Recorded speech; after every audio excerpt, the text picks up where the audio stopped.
Selamat sore, salam sejahtera untuk semuanya. Untuk apa kita berkumpul di sini? Untuk apa? Untuk apa? Yang keras. Untuk apa?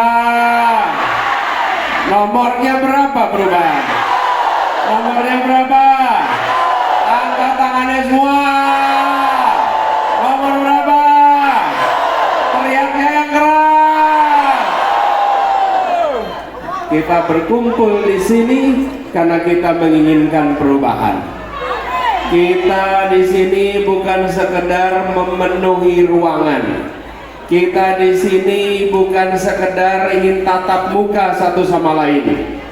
Kita berada di sini karena kita menginginkan terjadi perubahan di Republik tercinta ini.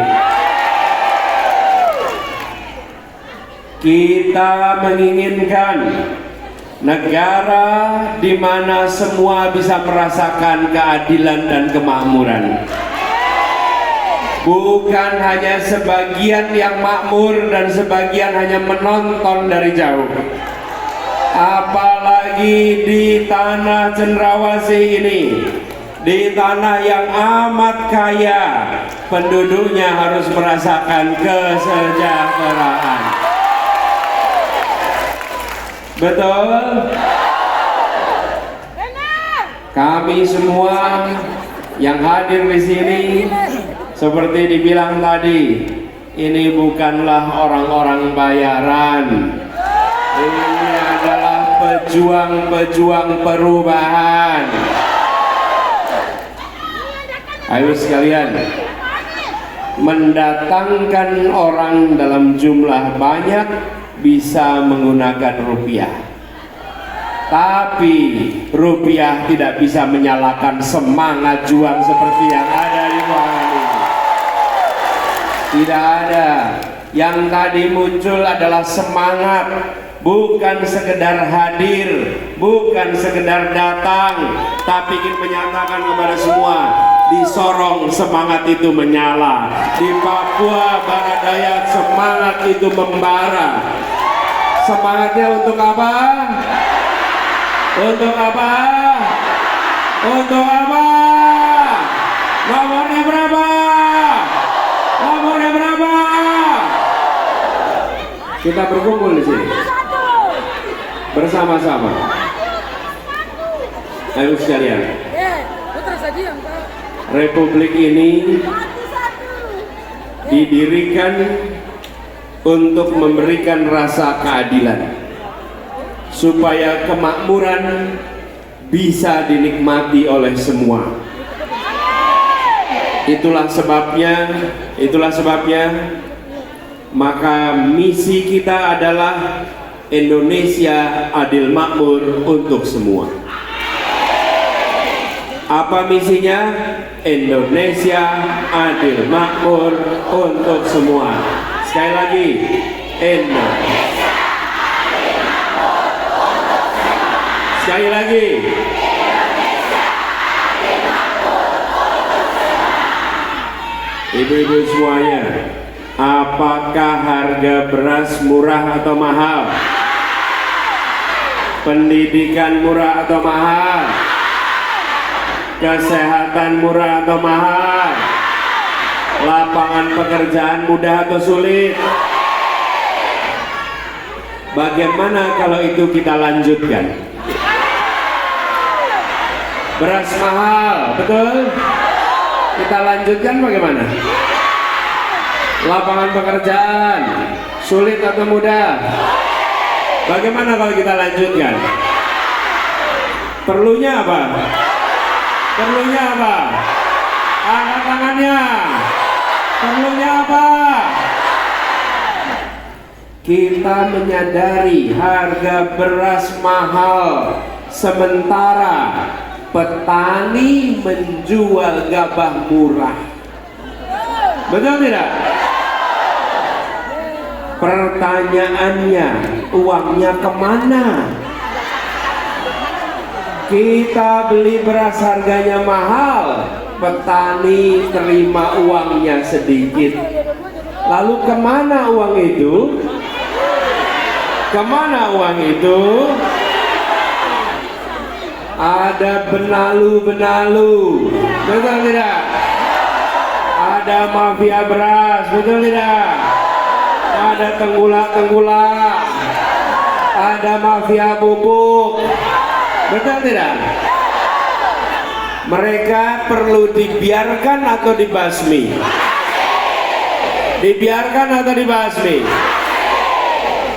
Kalau mereka harus dibasmi, maka kita perlu apa? Perlu apa? Ibu sekalian, inilah sebabnya mengapa kita harus melakukan perubahan. Petani kita bekerja luar biasa keras, tapi mereka tidak bisa menabung. Kenapa tidak bisa menabung? Karena ongkosnya lebih tinggi daripada pendapatannya. Betul tidak? Malah mereka bukannya menabung, tapi punyanya hutang. Betul tidak? Itu masalah yang sudah terjadi bertahun-tahun. Apakah baru 2 tahun? Sudah lama. Saya perhatikan, ini bukan persoalan yang rumit, ini bukan persoalan yang sulit, ini adalah persoalan yang selama ini dibiarkan, tidak diselesaikan. Betul tidak? Saya beri contoh. Bila jalan raya banyak lubangnya, rusak jalannya, apakah itu rumit untuk diselesaikan? Tidak, itu mudah diselesaikan. Tapi sering tidak kita menemukan jalan rusak tidak diperbaiki. Sering tidak? Bertahun-tahun dibiarkan rusak. Betul tidak? Itu bukan rumit, tinggal menyiapkan aspalnya, taruh anggarannya, langsung dibangun jalan, lalu jalan rusak itu selesai. Betul tidak? Persoalan beras, persoalan petani bukan hal yang rumit, hanya selama ini dibiarkan. Apakah ini boleh diteruskan? Apakah petani dibiarkan menderita? Perlunya apa? Perlunya apa? Nomornya berapa? Angkat tangannya semua. Nomornya berapa? Jadi kita harus melakukan perubahan supaya biaya rumah tangga menjadi lebih murah. Betul tidak? Biaya pendidikan lebih murah, biaya kesehatan lebih murah. Itu semua membutuhkan perubahan. Dan khusus saya ingin sampaikan di sini, kebetulan kita sedang berada di Sorong. Saya ingin lihat catatan saya, karena kita punya catatan. Sorong ini adalah salah satu tempat yang menjadi pusat kemajuan bagi Papua. Betul? Ini adalah kota yang memiliki dampak pada perekonomian warga yang ada di sekitarnya. Betul? Karena itu kami menyiapkan beberapa rencana khusus untuk Papua, khusus untuk Sorong. Kami akan menjadikan Sorong salah satu dari 40 kota yang ditingkatkan pembangunan. Sorong menjadi salah satu dari 40 kota. Kenapa 40 kota? Karena kita ingin Indonesia maju sama-sama. Kalau kita hanya bangun satu kota, lalu yang lainnya bagaimana? Betul tidak? Karena itu kita bilang IKN itu idenya baik-baik saja, tapi haruskah dikerjakan sekarang ketika yang lain masih menjadi kebutuhan? Betul tidak? Kita bangun 40 kota supaya ratusan kabupaten kota di sekitarnya ikut merasakan kemajuan.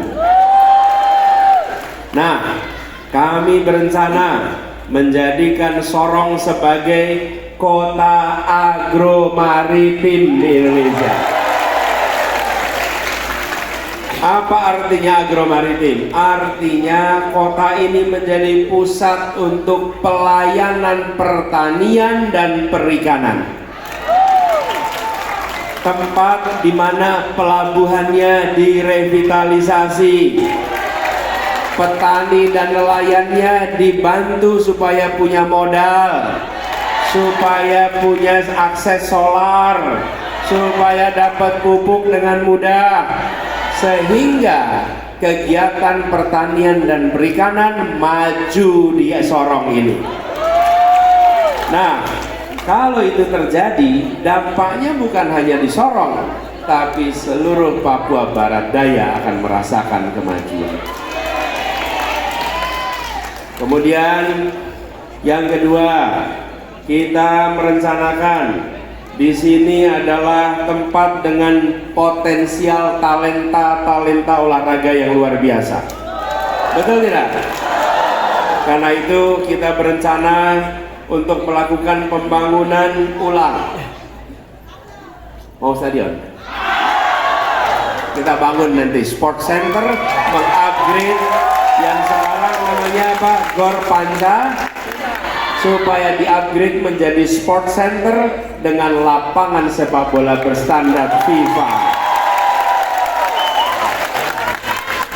Lalu tempat latihan sepak bola yang khusus untuk anak-anak dan remaja. Ini semua dibangun kenapa? Karena potensinya besar. Sayang bila bibit-bibit baik itu tidak menemukan tempat yang subur untuk tumbuh. Bapak Ibu, ingat kalau nanam bibit yang baik, kalau tidak dapat tanah yang subur, dia tidak bisa tumbuh. Betul tidak? Kalau punya bibit baik, tanah subur, tapi cuacanya tidak baik, tidak bisa. Jadi kita harus lakukan tiga-tiganya. Bibitnya baik dari keluarga, tanahnya subur, lingkungannya disiapkan sport center, simak pelatihan, dan pemerintahnya membuat cuaca yang sehat sehingga bibitnya bisa tumbuh dan hebat. Masuk akal tidak itu? Ya, kita bikin program yang bisa dimasukkan akal Bapak Ibu, supaya bisa diceritakan. Yang berikutnya tidak kalah penting, di sini banyak potensi anak-anak yang cerdas, anak-anak yang bersemangat, dan mereka membutuhkan dukungan beasiswa untuk para pelajar ini. Jadi kita ingin lakukan tambahan kuota untuk jadi mahasiswa yang berasal dari Papua Barat Daya. Semua tambahan kuota untuk beasiswa ke luar negeri bagi mahasiswa Papua secara keseluruhan. Bukan hanya Barat Daya, tapi seluruh mahasiswa di Papua. Dan kami ingin banyak sekali di sini atlet-atlet hebat yang sudah menyumbang untuk nama baik Indonesia. Setelah mereka menyumbangkan prestasi nama baik untuk Indonesia, pulang ke kampung halamannya, dan mereka sering mengalami kesulitan untuk pekerjaan. Betul tidak? Karena itu kita siapkan program khusus untuk para atlet, termasuk jaminan kesehatan ketenaga kerjaan bagi atlet-atlet yang ada asal Papua. Jadi Bapak sekalian yang saya hormati, kita juga merasakan, tadi saya lewat di sini, harga BBM murah ya di sini. Murah atau mahal? Murah atau mahal? Kenapa mahal? Karena banyak mafia.